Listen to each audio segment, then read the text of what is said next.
হরে কৃষ্ণ। আজ 30শে আশ্বিন 1432 ও 17ই অক্টোবর 2025 শুক্রবার একাদশী রমা। এই রমা একাদশীর দিন আমি ভাগবতম পাঠ করছি। আজ আমি পাঠ করছি ভাগবতমের চতুর্থ স্কন্দের দ্বিতীয় ভাগ, দ্বাবিংশতি অধ্যায়, চতুষ্ষণের সঙ্গে পৃথু মহারাজের মিলনের শ্লোক 41 থেকে 44। নারায়ণ হে নারায়ণ ভবভয়হরণম নারায়ণ।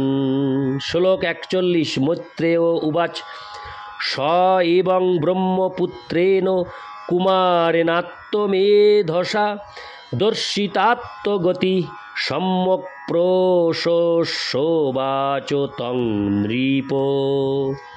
অনুবাদ: মহর্ষি মৈত্রেয় বললেন, ব্রহ্মার পুত্র আত্মতত্ত্ববেত্তা সনত কুমারের দ্বারা এইভাবে পূর্ণরূপে পারমার্থিক জ্ঞানের আলোক প্রাপ্ত হয়ে পৃথু মহারাজ নিম্নলিখিত শব্দে তাদের আরাধনা করেছিলেন।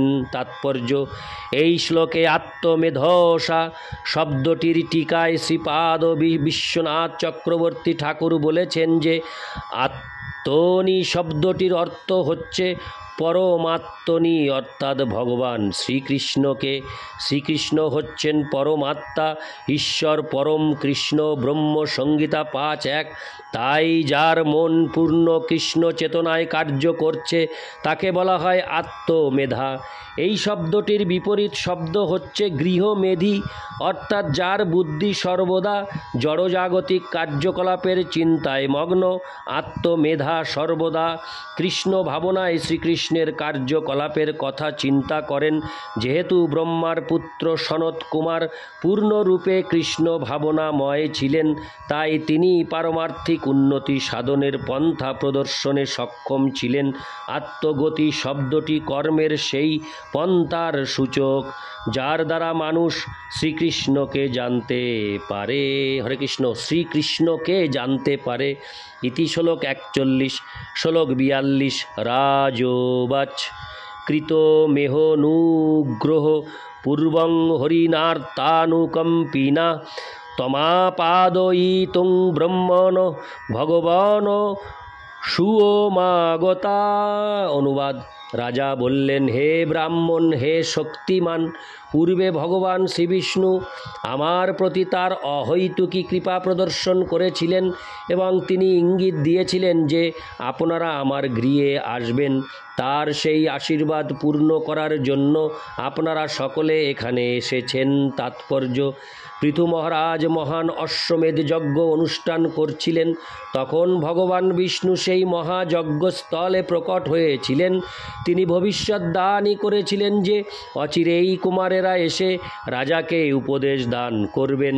তাই পৃথু মহারাজ ভগবানের সেই অহৈতুকী কৃপার কথা স্মরণ করেছিলেন এবং ভগবানের ভবিষ্যদ্বাণী সার্থক করে কুমারেরা যখন সেখানে এসেছিলেন তখন তিনি তাদের স্বাগত জানিয়েছিলেন।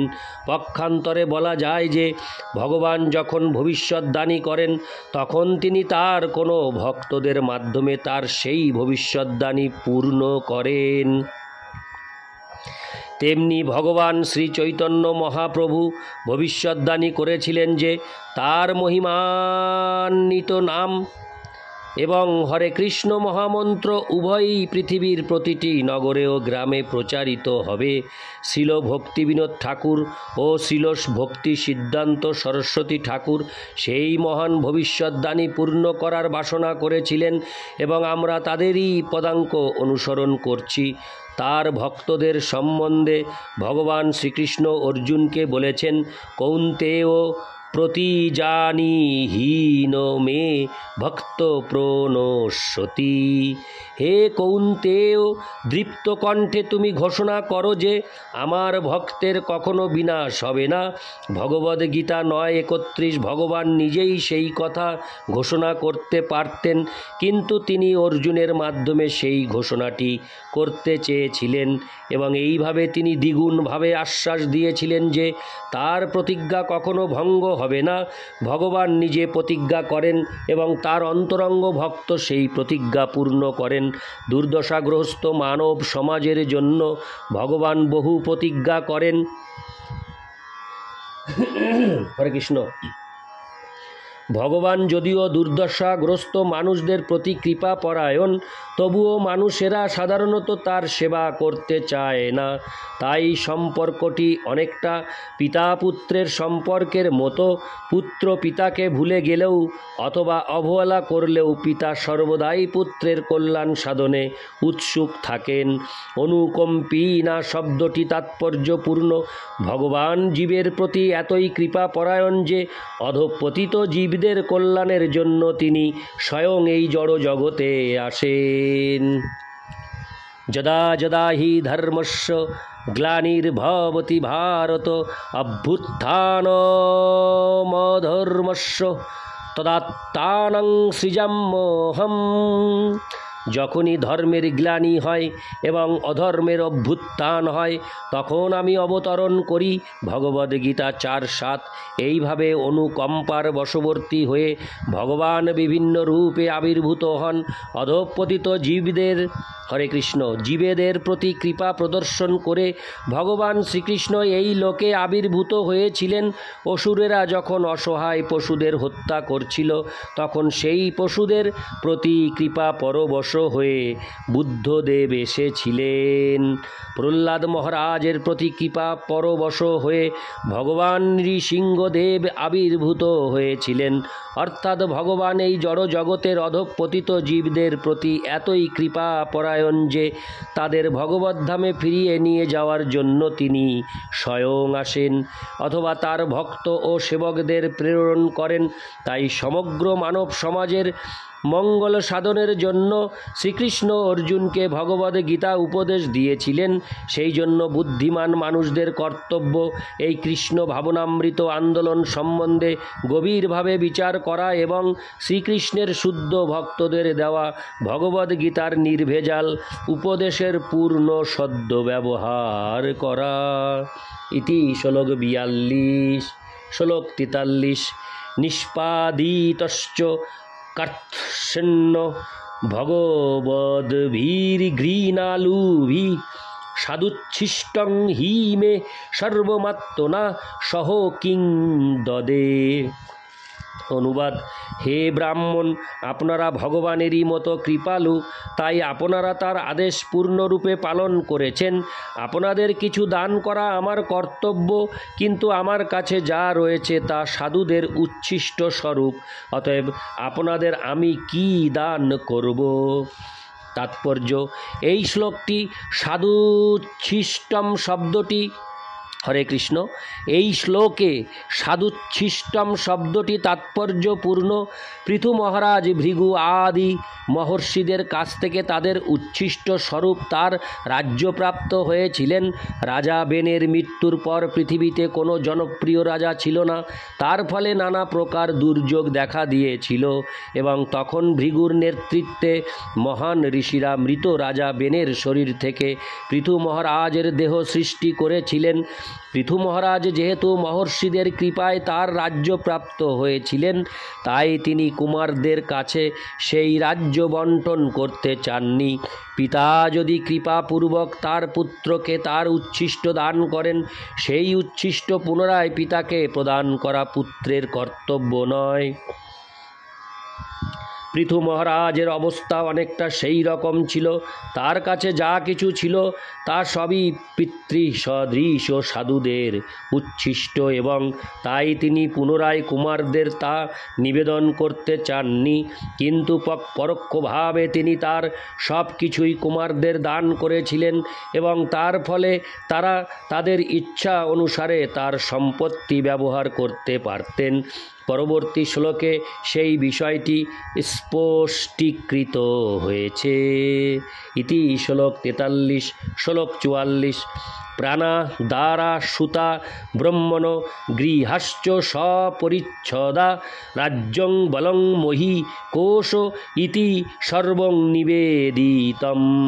অনুবাদ: রাজা বললেন, অতএব হে ব্রাহ্মণগণ, আমার জীবন, পত্নী, পুত্র, গৃহস্থালির সমস্ত সামগ্রী, আমার রাজ্য, বল, ভূমি এবং বিশেষরূপে আমার রাজকোষ সবই আমি আপনাদের নিবেদন করলাম।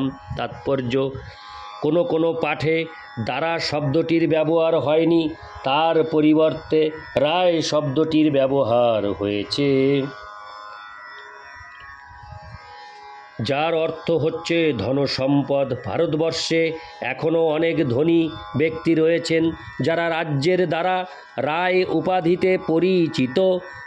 শ্রী চৈতন্য মহাপ্রভুর একজন মহান ভক্ত রামানন্দ রায় রূপে পরিচিত ছিলেন, কারণ তিনি ছিলেন মাদ্রাজের রাজ্যপাল এবং অত্যন্ত ধনী। এখনও রায় বাহাদুর, রায় চৌধুরী ইত্যাদি রায় উপাধিধারী বহু ব্যক্তি রয়েছেন। দ্বারা বা পত্নীকে ব্রাহ্মণদের নিবেদন করা অনুমোদিত নয়।